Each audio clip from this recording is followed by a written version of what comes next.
Hello, everyone. A few days ago, I talked about one of the 10 commandments of yoga, they're called, the yamas and the niyamas. The yamas are the things to avoid on the spiritual path, and the niyamas are the things to put energy into. And I talked about one of the yamas, which is non-lying, or always speaking the truth. And the other yamas are non-lying, non-stealing, non-sensuality, non-violence, ahimsa, made very popular by Gandhi, and non-attachment.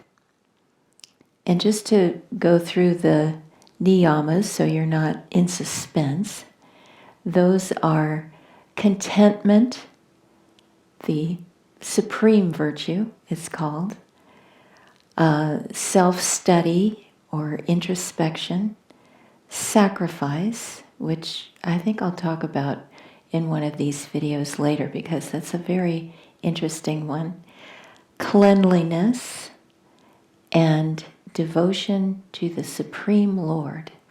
So there's 5 yamas and 5 niyamas.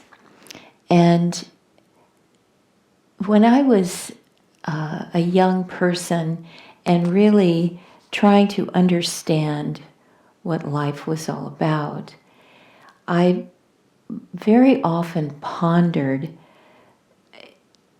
about a moral code, a code of ethics.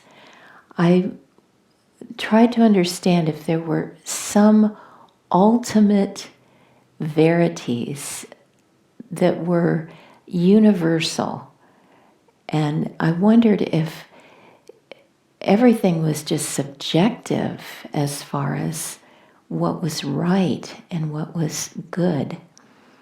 And when I came across the yamas and the niyamas, I realized that that's a wonderful basis for a code of ethics that makes sense, that's based in universal truths. So, in thinking about non-attachment, it reminds me of a story that I was told of someone at Ananda village up in Nevada City who had a problem with raccoons. And so, as often people would do at Ananda, they would set a have-a-heart trap, which would not kill the animal, it would just trap the animal. And then they could be transported to another location far out in the woods, and they would be released out there. And the core of the have-a-heart trap is that you put peanut butter or some kind of food in a little container in the center of the trap.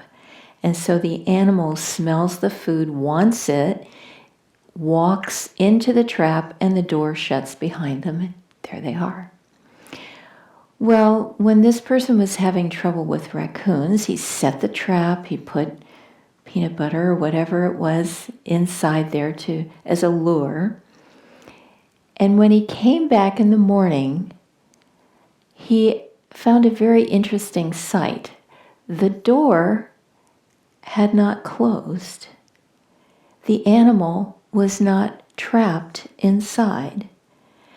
What the little raccoon had done was he had smelled the food and he had put his paw through some of the bars in the cage. He hadn't gone in through the door. He just went in through the side and grabbed the food. Well, he couldn't get it back out through the bars, but he wouldn't let go. So in the morning, he was found outside the cage with just his paw inside, and the person was able to lift up the cage and carry the raccoon hanging by his arm to the truck, transport him to a location far away, and let him go. But the little guy would not let go of the food.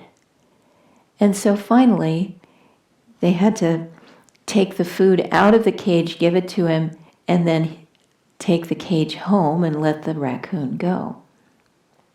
That is attachment.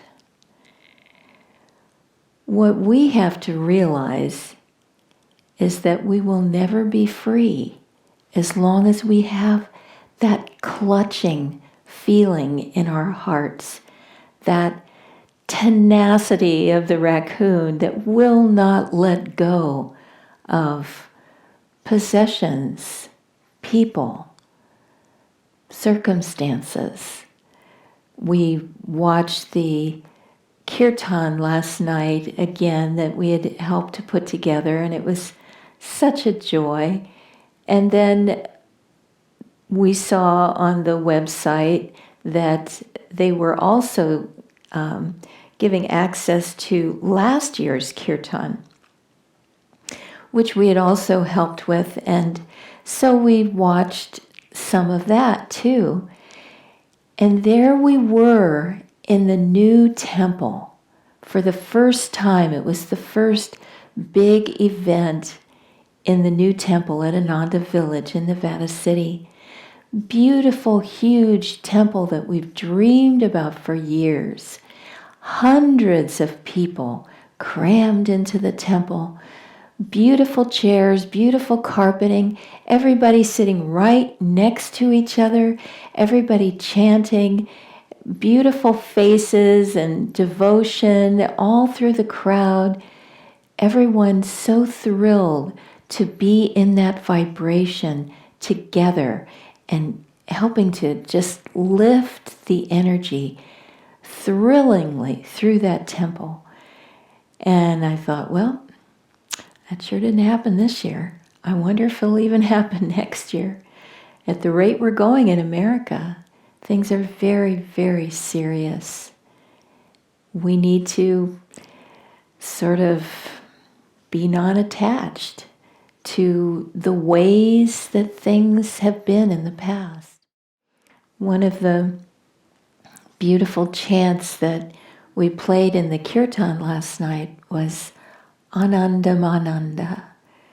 And one of the beautiful lines in that Sanskrit chant translates to, life is always uncertain like a drop of water on a lotus leaf. The wind blows the drop of water and it spills or is lost. Or it goes into the river, into the pond, merging back into where it came from. We in America especially, we've built all these structures mentally and emotionally.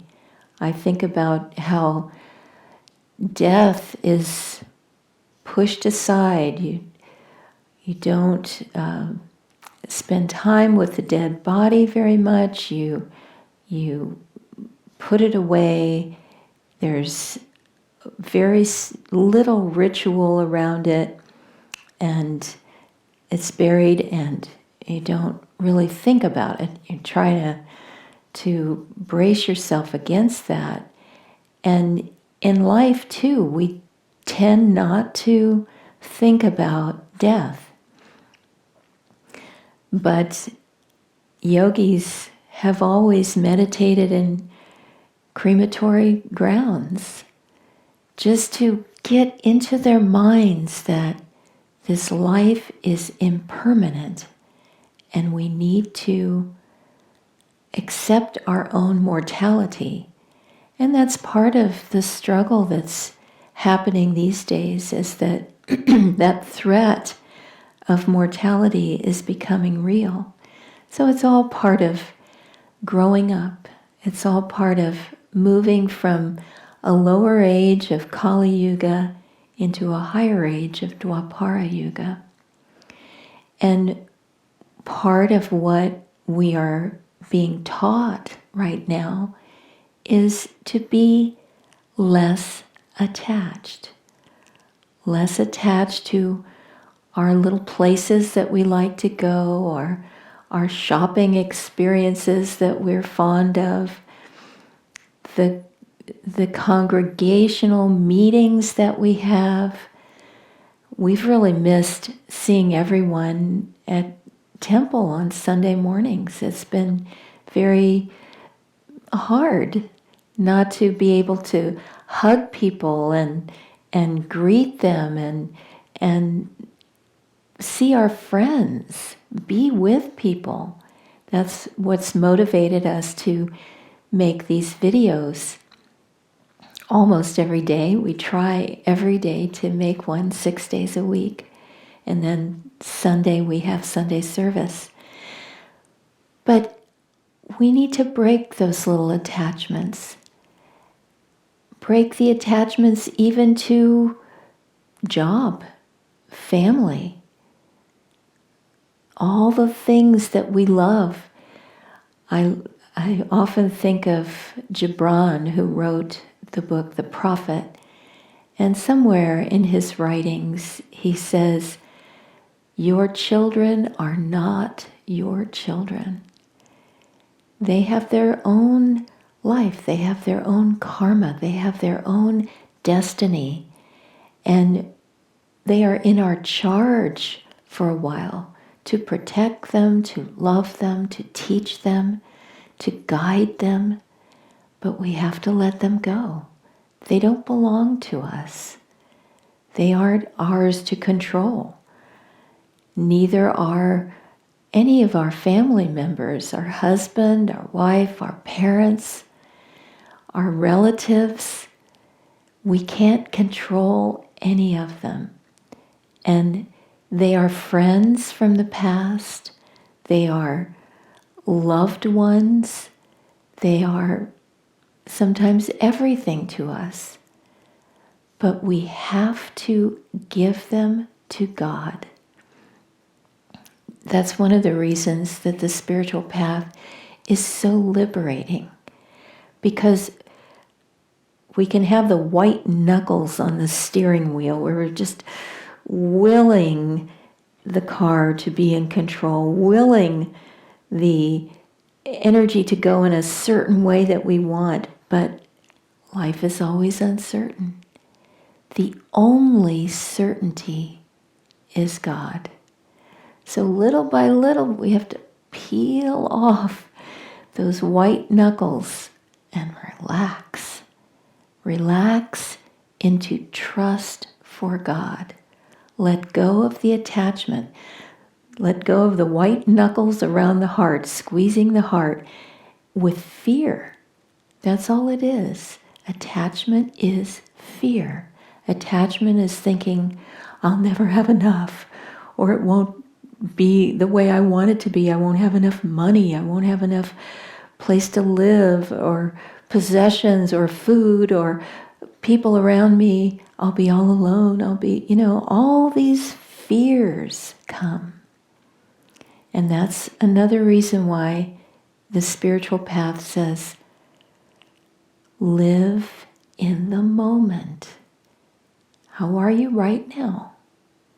You're safe, you're dry, you're sheltered, you're fed, you have internet access. You're okay. Live in that moment, moment to moment. It doesn't mean don't plan. We have to try our best. But that's the key. Try your best and give it to God. This is His show. This is His life that He's living through you.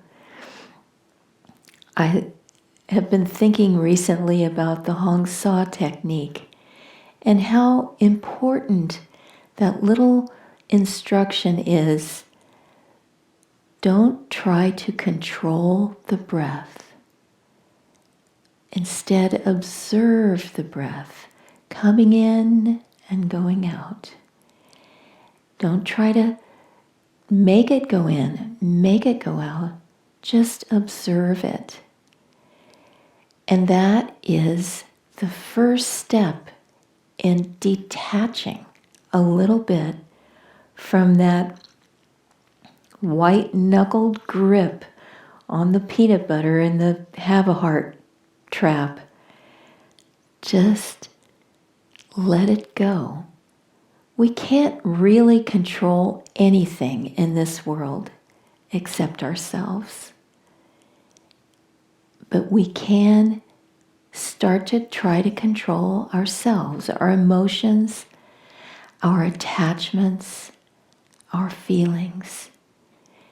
And during this time especially, God is teaching us wonderful, wonderful lessons. They're hard lessons, but they're good ones. And if we embrace this time with that kind of enthusiasm for, yes, Lord, help me because I do want to grow. I want to be free. I want to be one with Thee. Increase your enthusiasm for spiritual practices and for the yamas and the niyamas. Let go of attachments.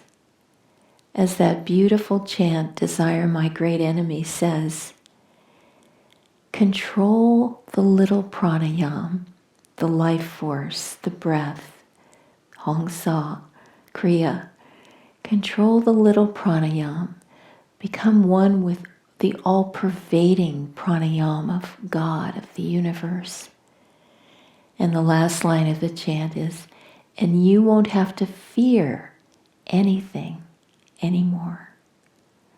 So let's live by surrendering our attachments to God, trusting in Him, letting Him take care of all of our loved ones, our lives, our income, our food, our shelter, all the things we are concerned about, while still doing everything we can to plan, to be good citizens, to be responsible for ourselves. And that's the thing that Master always tells us. Do everything you can and then surrender it to God. God bless you.